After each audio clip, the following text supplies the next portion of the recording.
It was the Rose String Quartet. Lovely clean playing, isn't it? Very clean playing and very strong personality. Strong and right on it. Yeah, absolutely, and very rhythmically determined, and with a clear sense of direction all the way through. Very robust, wasn't it? Yeah, I agree. And yeah, so I mean, really important figure, Arnold Rosé. He was the leader of the Vienna Phil and the Vienna State Orchestra for 50 years. Good God. From 1881 to 1931. So, that's a long tenure, and it's a very deep connection with, the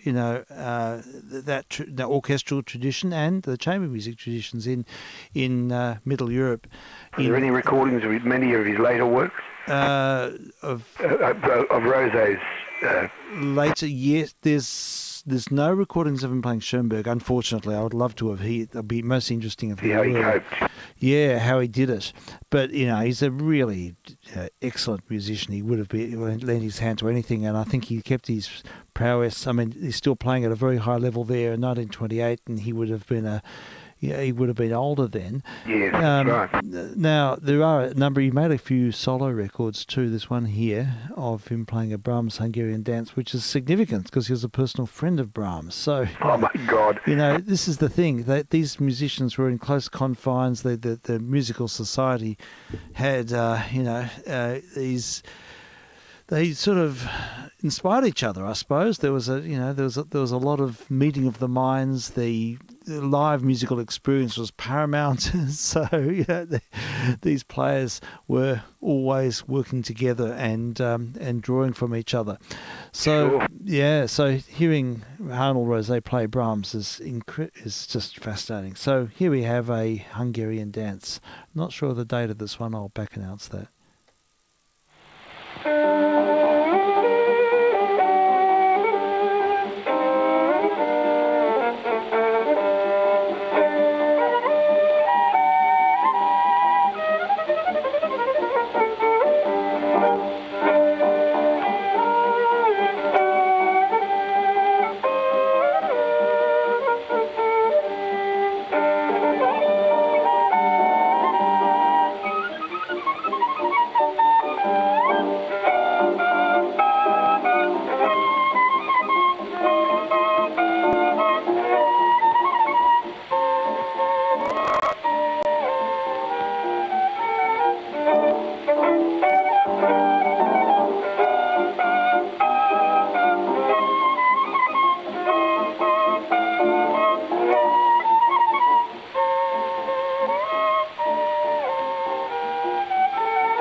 Well, okay.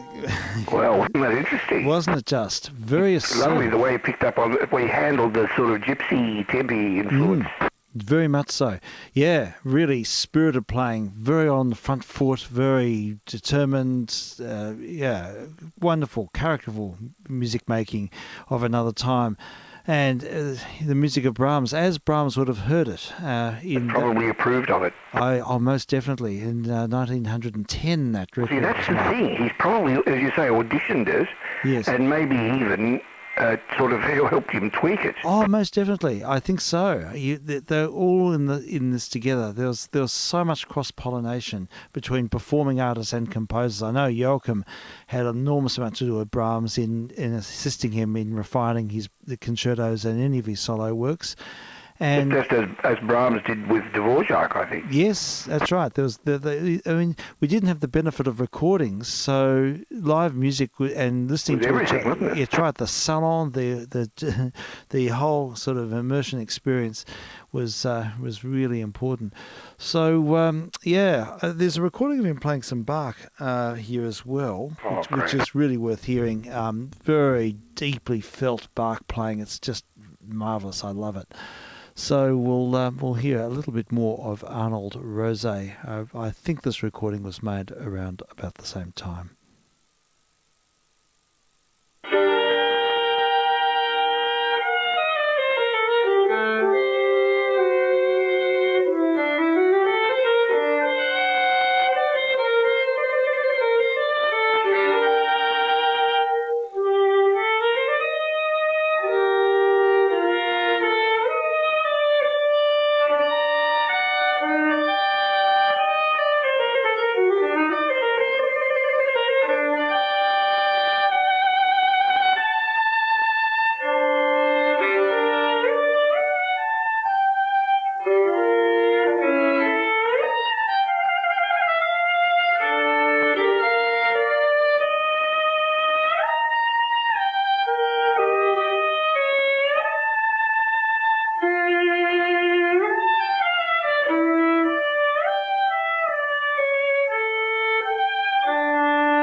a tone. What an extraordinary sound.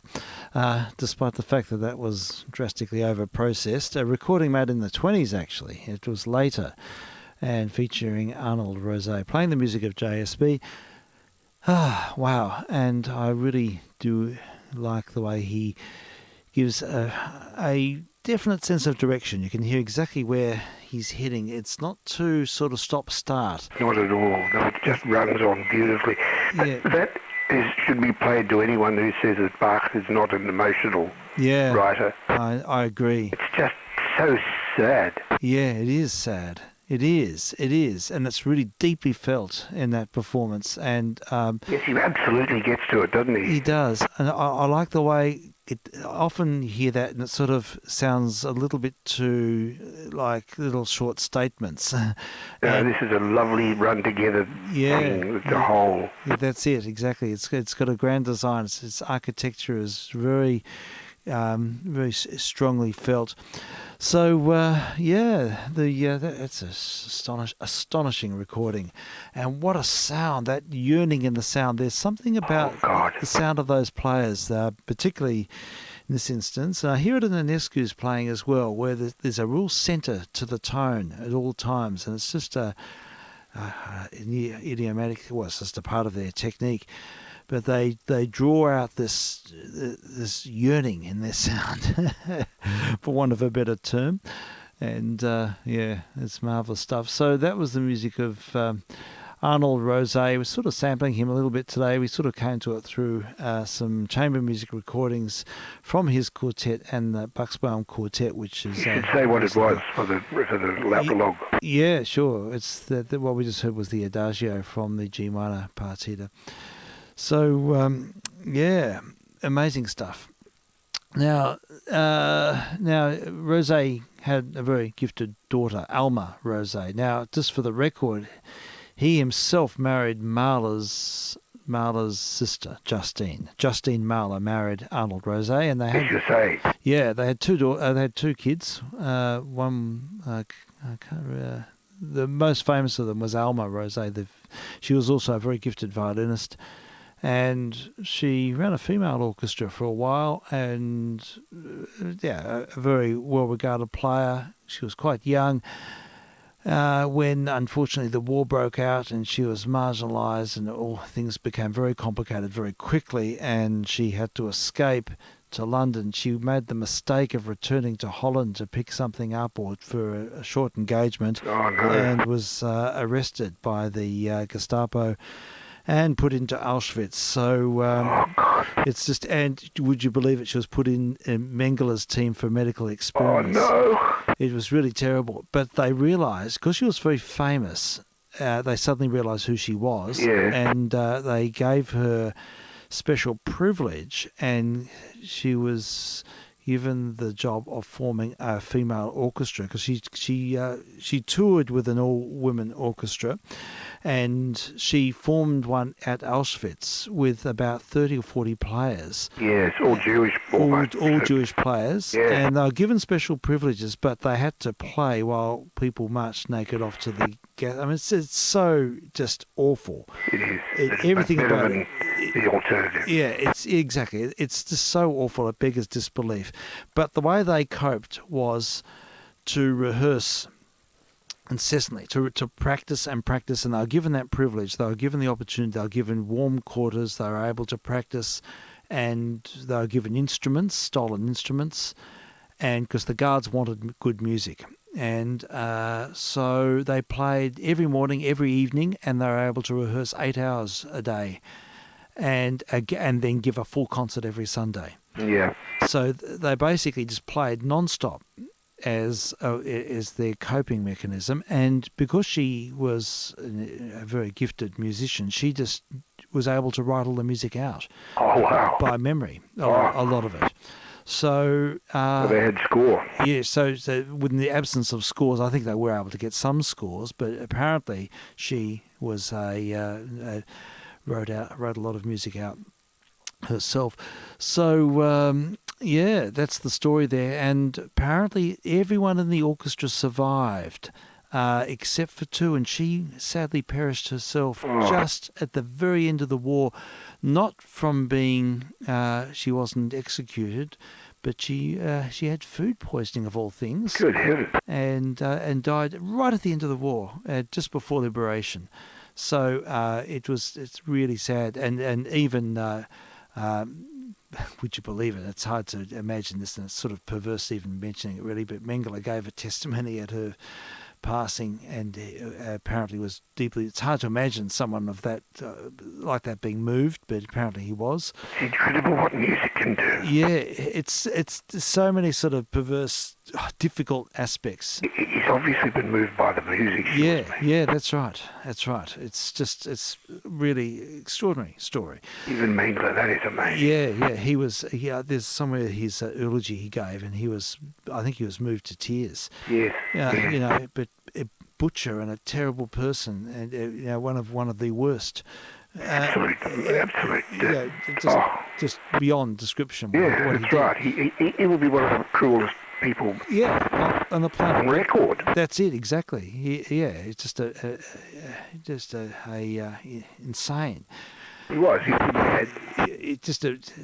People like that are not human, but he was obviously touched by her music, and the whole orchestra was given special privilege. I think only, but two of the, I think there was about 40 in the orchestra, 40 to 50, and only two of them died, and or probably through malnutrition and what have you. But sadly, Alma herself didn't survive, and due to food poisoning. So the story is that her father, of course, was just because he lost his wife, Justine Mahler, died as well, and he lived in London and was just a completely broken man, as you can imagine. It was just a really, really sad story. So the story of Alma Rose is an important one. There's been a couple of films made about her. She was a very determined person who did a lot to give some purpose to people during the war. Yeah. And what further comment? I mean, her father was asked to return to the Vienna Philharmonic Orchestra. He was an old man by 1946. Yeah. He was I think, in his 70s. But he and they wanted him back because I think they wanted to try and bring something after the war, something positive from the earlier time, and that connection with Brahms would have been really helpful. But he refused to join because he said there are still 50 Nazis in the orchestra, which there apparently were. So it's a really, you just get a sense of the complexity of the situation, how much exploitation and how things were not properly resolved. And he died a broken man shortly afterwards in 1946, I think. Okay. So that's the story of the Rosés. But here's the most wonderful thing is that father and daughter made one recording together. There's only one recording of her, and this is it. And with him, and they're playing the Bach Double Concerto. Oh, great. Yeah, so it's really special, and it deserves to be played. So we'll put this now. We'll play the first movement, and look, I might see if we can play the whole thing. Yeah, it's worth hearing. Please. It doesn't go that long, and it's just extraordinary. So we'll hear now Arnold Rosé and Alma Rosé, recording made in about 1928, Bach's Double Violin Concerto, BWV 1043. in E, I think. In D minor.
Well, that's a window into another world. Wow.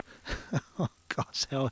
I've got we have the Oysterarks playing it. Yes. And that has been my favourite version. I think I like this perhaps even more. Oh, it's so wonderful. It's so moving. And that cadenza, it's such a... I know, that took me by surprise. Likewise. But I think that's what they did back then, you know. It was a homage to the composer. They put a cadenza in, and even in Baroque music, that was standard thing to do. And yeah. And quite in character. It was, but it was played with such fervour and just... They gave so much to that performance. Which one was doing which part, do you know? Oh, it was definitely Father playing he was the stronger player. Yes. I recognise his sound from the other recordings. Right. And, yeah, I think that record was made in the 30s, so he'd be in his 60s there. Yep. And she would be, wait a minute, he was born in the 1860s. Yes, he would have been in his 60s and she would have been in her 20s, I suppose, or early 30s.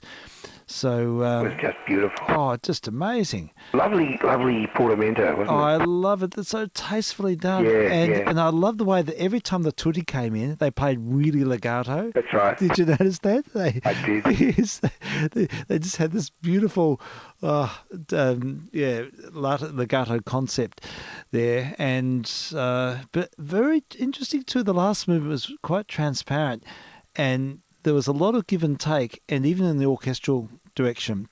So the sort of prominent voice was able to shine, and then and it often came away. They used a lot of dynamics actually, and a lot of textual change. Worked beautifully.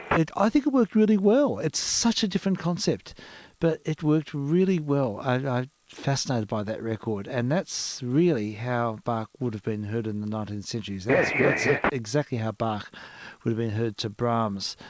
And so really striking stuff and remarkable playing. So, yeah, we heard Arnold and Alma Rose. Oh, thank you for that. Father and daughter. Yeah, it's wonderful. Exciting to hear. So, yeah, that was...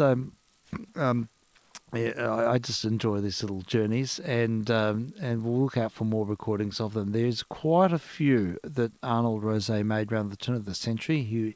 He did have a very big name, and he made a lot of solo records in Vienna around about 1908 to 1912, that period, and then a handful in the 20s. And this one, I think this one must have been from a Salzburg festival or something in the mid-30s. And... that's it. So that's the only recording of her, evidently. That's what they say. A shame. Yeah, isn't it? Yes, even her girls' or female orchestra, which I'm not the one at the concentration camp, but the one she toured so successfully with. Was that recorded? No, I don't think so. I don't think there's any evidence of that group. And another Alma, as we know, has no evidence of her playing either. So these musicians ought to have been known to each other. Yeah. Talk more about her next week. Yeah. The other one. Sure. We've read some of the letters. Oh, look, it'd be great to hear some more. To hear more about her life. A lot of insight. Yeah, that'd be really great. Thank you. So yeah, see if we can compile something, and I'd be most interested to hear. Yeah, about Alma Moody, another Alma who was very active in Germany, but in Alma Moody's instance, she was born in Melbourne. Was it Melbourne or Broken Hill, wasn't it? It was actually Mount Morgan. Mount Morgan, my goodness. I think. Right. Somewhere like that. Somewhere right, certainly up in the central Queensland. Gee, that's fascinating. Oh, golly gosh. Well, Frank, I might tie ribbons, I think, and finish up shortly. I've just about run out of petrol. Yeah, I'm pretty tired. It's been a huge day. Yes. Lots of driving. Are you going on tomorrow morning? Yes, I probably will. I think I'm around. Don't think there's any netball yet, so I should be around in the morning. And it should be fine also for afternoon missions tomorrow. Yes, I'm okay for that. Yeah, and Sunday as well. Likewise. Yeah, I've just got to sort of bunker down and get organised to return to work next week. And, of course. Yeah, so... that's the situation. But, it'll be nice to catch up with Gus tomorrow and anyone else on that net. And maybe Clint might come up, I don't. I hope he does, yeah. Still listening, Clint? Yeah, that'd be great. So, We say good evening to the listener. Good morning. We say morning to the listener. Indeed we do. Absolutely. Good morning and thank you for tuning in. And I'm just seeing if I can find this. I was going to play some Bach to finish up with. There's a recording here of Pierre Fournier on the On Cloud Bach YouTube channel. There's a YouTube channel called On Cloud Bach. Oh, I love it. I've got him playing the cello suites. Oh, he's a magnificent musician. Yes, very poetic French player. A lot of French in there. Yes, and these are arrangements of Nun kommt der Heiden Highland BWV 659. I think it's from one of the cantatas. What's the number? It's a BWV 659. Yeah, it could be. It's one of the cantatas were all numbered in order of, starting at sort of one to whatever are the cantata numbers. I see. It's interesting. Yeah, I'll just cue it up. It's a recording with Pierre Fournier and Gerald Moore. I think it's made in the 1950s, perhaps, but it's just magnificent cello playing, and I think it might be a nice way just to wrap it up today. Can't think of better. Yeah, so I was thinking tomorrow. I mean, look, please come up with any material that's in your midst. I'm more than happy to just follow the lead. So anything that's met your fancy during the week that you're interested in sampling over the next couple of days, just let me know. Okay, thanks. Nothing springs to mind at the moment, but we'll see what happens. Yes, sure. Just ponder the issue. And I had a brief correspondence with Frank O.P. today. And, how are things? Yeah, good. He's been living up in the snow. He comes back on the weekend. And then he said he might come up and do a program in the next couple of weeks. So fantastic. That'd be great, but I've got to get UHF sorted, and that may be it may take some work. So we'll see how that goes. What about Dr. Newbeck? Have you heard anything? I saw Andrew at the HRSA event quite recently, about 3 weeks ago maybe, and there was an HRSA sale on in Mulgrave, and I met up with him there. It was really good. We chatted for ages, and it was really nice to see him and hear about his latest. And yeah, he's just a busy man, trying to make ends meet and meeting all of the the obligations. And he's on a very small block without antenna. I mean, he hasn't got easy provisions for antenna support and so on. So I think any developments, they're pending, but it's not an altogether easy proposition for him at this time. But yeah, I invited him unreservedly to come along anytime. So he's more than welcome to come and do a program. So that'd be great. As is anyone, indeed. If I may say. Absolutely. We're open arms here. Is very much the case. So, and just another shout out for the Shortwave Australia up the band. So do listen in on 4835 or 2310 megahertz. So yeah, that's the situation. Frequencies that used to belong to Radio Australia. That's indeed the case. Yeah. So, and I know that Mr. Stew's put a few things up on YouTube recently as well. So we'll. I think that might have been one of them. Might be me with young Tom. I'll check on that. I'll have to have a look and see. Yeah. So we'll finish up with the music of Fournier. Thank you, Frank. Thanks. Thank you, as always. Sorry, there's one quick thing I was going to say. I wouldn't mind doing a segment on Walter Page. He was a part of Count Basie's amazing rhythm section. He had I watched a documentary while we were away on the history of swing, and it was a really good. I think it was a BBC doco from the 70s or 80s, and they are great, those BBC. It was so well researched, and there was so much information, and and a lot of rare recordings, and it really concentrated on. I was really pleased they did. It looked at Benny Goodman as being the sort of person who put swing on the very big map, but it overwhelmingly gave the Genesis story to Louis Armstrong. Right. Overwhelmingly, it said what he did was the stuff of genius, and I think you and I have sort of propagated that as well. Oh, yes. and the early stuff with Fletcher Henderson and following on from that. It was a very interesting documentary. I haven't quite finished it, actually. It goes for a couple of hours. But look, there was a big section on Walter Page, and he was a black double bass player, was with the Basie band. Basie's rhythm section was legendary with Joe Jones and Walter Page. And Certainly was. And yeah, but Walter Page did some really interesting. He had his own band for a bit. Then he was with Benny Moten and the band. But he was the person who made music move from that foxtrotty 1 and 2 in a bar feel to the driving 4 notes per bar feel. Yeah, which it needed to do. Which it needed to for swing. And it's very interesting with Basie, because he was someone where sort of less was more as far as his own playing. Oh, very much so. He just gave little splashes of colour to the sound. The others sort of do it, but he was the brains behind it. Yeah, definitely he did. And Walter Page also invented the walking bass. Did he really? Yeah, so there's really significant guy. I mean, it's fascinating looking at these figures. These people, single-handedly set the scene. Made these big changes. So changed jazz, the walking bass. that's it. So there's recordings of Walter Page made in the late 20s with various territory bands, and also with Benny Moten's band before Basie took it over. And they are very interesting historically. They really are. You can hear swing just evolving in this instant. Is he doing this tomorrow night? Yeah, I think so, yeah. Oh, well, that's great. Yeah, thinking of doing it tomorrow afternoon at 5. So we can play some of these Walter Page recordings. There's a handful here, and they're just terrific. So yeah, it'd be nice to do that. So I'll keep the pages open on the browser, and we'll hear some Walter Page. So yeah, thanks, Frank. We'll catch up. We'll see you tomorrow. And we say good morning to the listener, Indeed. and listen in again tomorrow evening, same time, same station. Indeed. Not the same time, actually. No, slightly earlier time, 5 o'clock tomorrow.